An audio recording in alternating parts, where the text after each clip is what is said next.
Hello, everybody. It's that time of the week. Once again, we have the lovely, I'm going to say lovely, Kevin McPherson here joining me today to give you an update on what's happening with Hog Hoops. Kevin, how you doing today?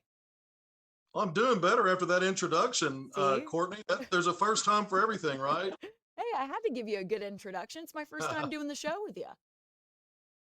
20 years ago, you'd probably be spot on with that. Right now, there's some Well, other adjectives that probably work a little better. exact. Well, maybe. I don't know about that. You got to give yourself some credit, Kevin, especially when it comes to what you're doing with Hogs Hoops.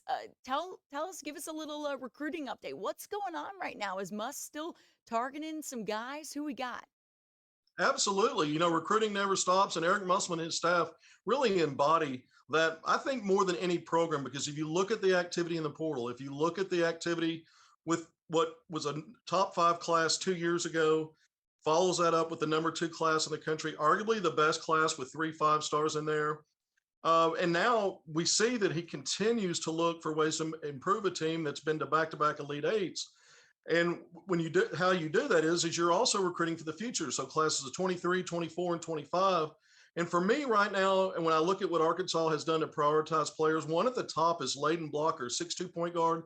He's a Little Rock native, plays at Sunrise Christian Academy in Wichita, Kansas. But, on the spring and summer grassroots and the first two live evaluation periods that were completed in April, the young man had really strong numbers, nearly 17 points a game, over 5 rebounds, near 5 assists, couple of steals per game. And he was recognized at both sessions on some all session teams. And when you're talking Nike EYBL, you're talking about a lot of the nation's top level 5 stars, some of the higher level 4 star guys. And Layden Blocker just got a bump by ESPN up to number 28. So he's on that 5 star cusp, just outside the top 25. So we'll see where it goes with him in the rankings moving forward. But Arkansas has prioritized him. Eric Musselman and his staff, weekend before last, were out to see his games. They didn't miss one of his games in either session. There was a staffer at all 8 games.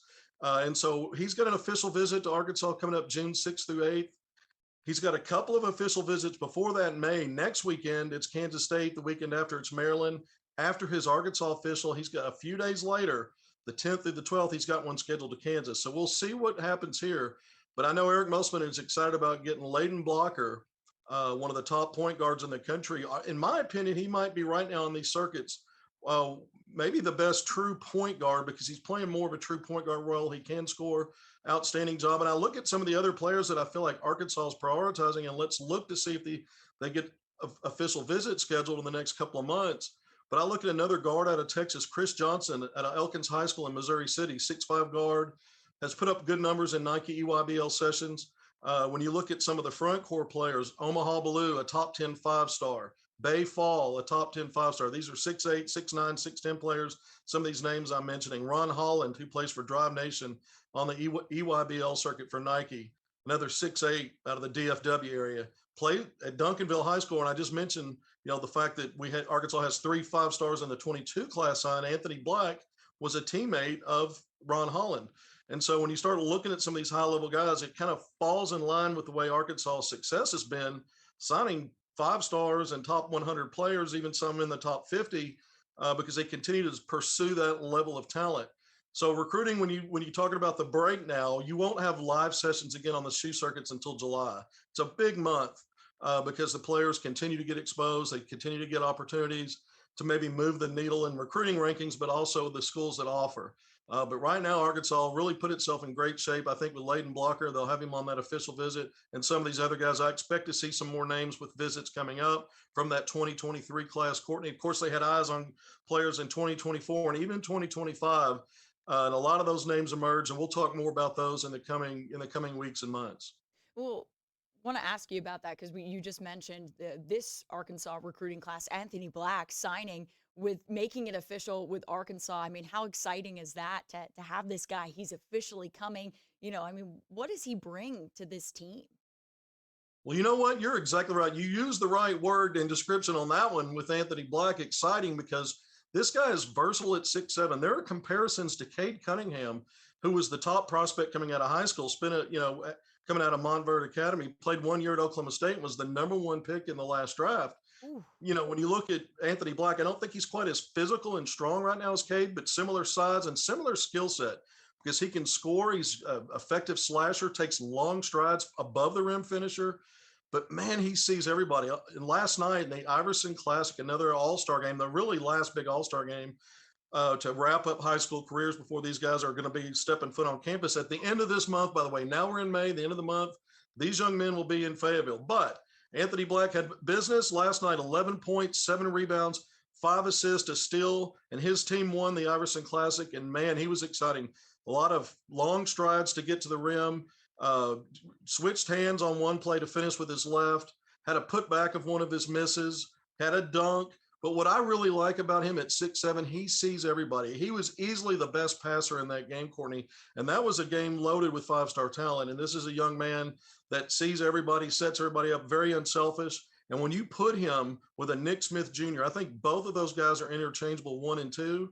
And I think a guy, when we look at Jordan Walsh, the third five-star, being a 3-4 combo, small, when you look at small ball lineups, he'll play the 4. yeah. But there's so much versatility and talent there. And all three of these guys not only had great seasons, but during these all-star events and different things postseason, when you've got the best of the best playing against each other and together, these guys all stood out in their own right. And I think Anthony Black kind of put the icing on the cake last night to wrap up the all-star portion of their high school career. Well, those are three guys that can come in, and in your opinion, I think this, Kevin, that can come in and contribute right away, right? They're not these guys that need just a little bit extra. Maybe they need to gel with the rest of the Arkansas crew and the rest of the players on the team, but they can contribute. That's what we stress this to fans all the time, that these are guys that can come in, make a difference, and possibly help Arkansas to another run. You're exactly right. I mean, that's what it is. When you're recruiting five stars, you're basically bringing in guys that you're trying to help be one and done. So that's the goal. All players are looking for the next level, but especially five stars. It's always been the way. It doesn't mean it will happen, but you're bringing these guys in to help immediately. You're not expecting them to be around for a year, and you want to maximize that. You want to help them, and you want to help them help the team have success. And Eric Musselman, you talk about a guy that's not afraid of roster turnover. He's not afraid of doing things in short order. He doesn't build a program long term. He does it year to year. And he's a guy that I think will actually help these guys figure out how they can best be the best versions of themselves. It may not be game one, and we'll see flashes, and some guys, may be a little slower developing than other ones. But I think by the time we hit mid-January, we've seen what Eric Musselman does. If Arkansas has any bumps and bruises along the way, usually by mid-January it gets corrected. Yeah. That may not be a precise formula, but it's a pretty good sample size back-to-back seasons that Arkansas ends up in the Elite Eight and takes off in mid-January. And if they do that again, you can bet these 3 5-stars are going to have a huge hand in that. Yeah, trust and must, right? I mean, we all say that all the time. I mean, he has a plan, he has a system, and he has a way of doing things, and it's worked. So I wouldn't change what he's doing. If that's the way it works, that's the way it's going to work. So I completely agree. Speaking of the must bust, Kevin, so I think we had this question on Ask Mike the other day where someone was like, is Muss looking to bring anybody, in next year? Because do they have enough scholarships at this point? How are we looking on that side of things? Do they have anything extra Yeah. if they could, grab somebody from the portal kind of late or no? Well, right now they're filled up. 13 scholarships, all filled up. Jalen Williams will be scholarship number 14. Now, people are saying, well, why aren't you counting it now? Well, he's in the NBA draft pool. And as long as he's in there and stays in there, then that scholarship comes open. Once he withdraws from the draft, he counts back to the scholarship number. So there'll be one over at that point if that's the choice that Jalen Williams makes. So you have to wonder then what shakes out, because somebody's got to go. And then you just don't know. But Musselman continues to recruit. He doesn't stop doing that, because there's so much uncertainty and it's so much fluid with players too. Right. Still jumping in the portal to this day. You have some Right. high level guys getting in there, testing waters. Maybe they're looking at better NIL deals. You never know. But I would say that Arkansas has continued to do its knitting in recruiting. And what I've noticed is the names that have come up in the portal, that the guys they're really looking at, they've contacted several guys in that 6'5", 6'6", big wing range. Musselman loves those kind of players. They just lost one in Odise Tony, who went pro. Right. You might be looking for someone, some backcourt versatility to play a big guard spot, be a wing, small forward maybe. But some of the names that are out there, a handful of guys they've either contacted, and 2 or 3 of them they've actually gone a little further and met with. So we'll keep an eye on that. But guys like Dexter Dennis, and Ricky Council IV out of Wichita State, where Trey Wade was from, Arkansas's grad transfer Oh, last year that yeah. had a senior season, moved into that starting lineup really helped. So they've had success with Wichita State. Baylor Shireman, a scorer. This guy does a lot of things out of South Dakota State. 6'7". He has his name in the NBA draft pool. We'll see what happens there. Does he withdraw? But he's got Arkansas, just listed Arkansas in his top 10. Wow. He's considered maybe a top 3, top 5 transfer portal prospect. Wow.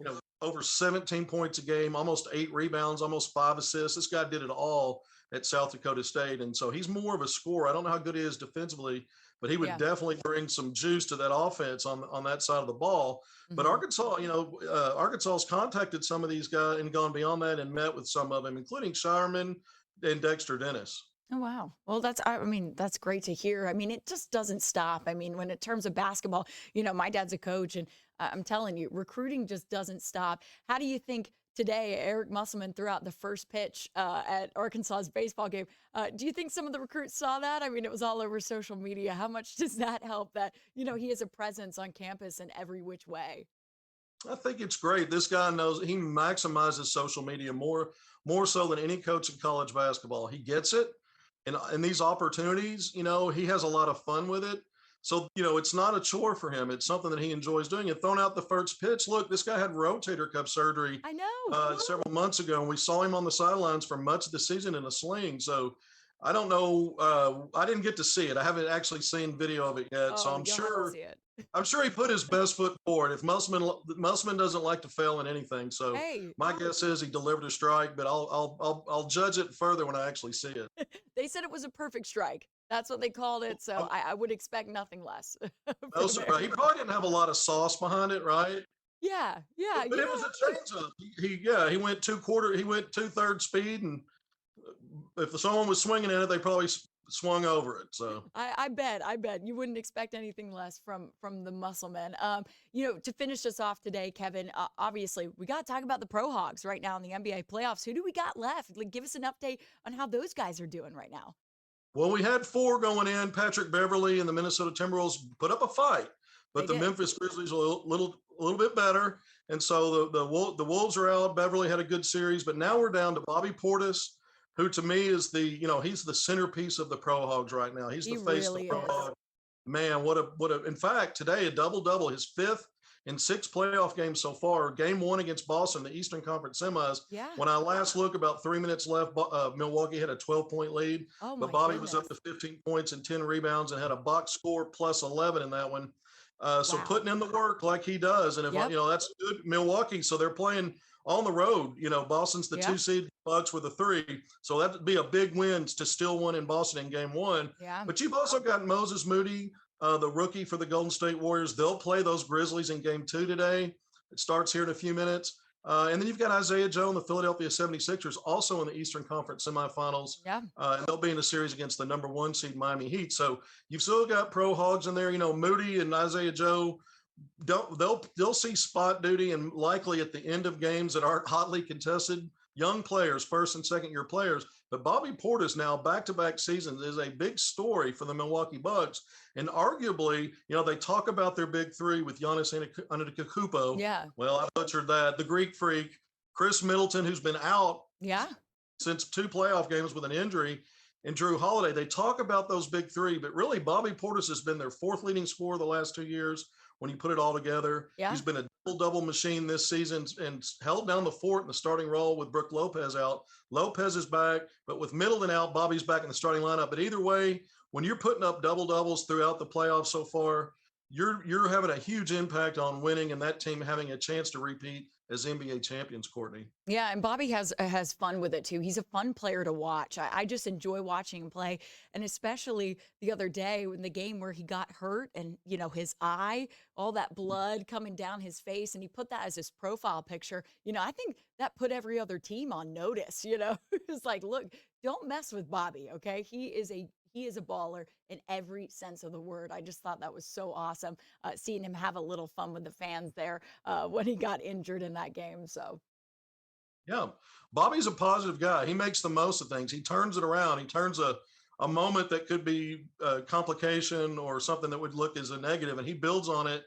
That's the only game, by the way. He didn't get a double double. He didn't play very many minutes. That was a Right. first quarter injury. He didn't come back. So that's the only game he doesn't have a double double in the playoffs. And the guy just puts his stamp on winning. We'll see how far the Bucks can go with if Chris Middleton's out for an extended period of time. It's going to be tough to beat Yeah. Boston, especially when they've got home court advantage. Even if Yeah. you still won when you have an all star that's not in your lineup, but the Bucks have played well now, 4 games in a row without him. Yeah, seriously. I mean, we root for all those pro hogs, whoever, in my opinion, whoever wins, it's great. Whoever gets to go on. We want to hog in the championships, right? That's right. Again, won it again. Won it again, exactly. Well, thank you so much, Kevin, for joining us today on the show. We appreciate it as always, and we expect another great update next week as well, right? That's right. It's been lovely, Courtney. Yeah, thank you so much, Kevin. You have a great day. You too. Thanks, Courtney.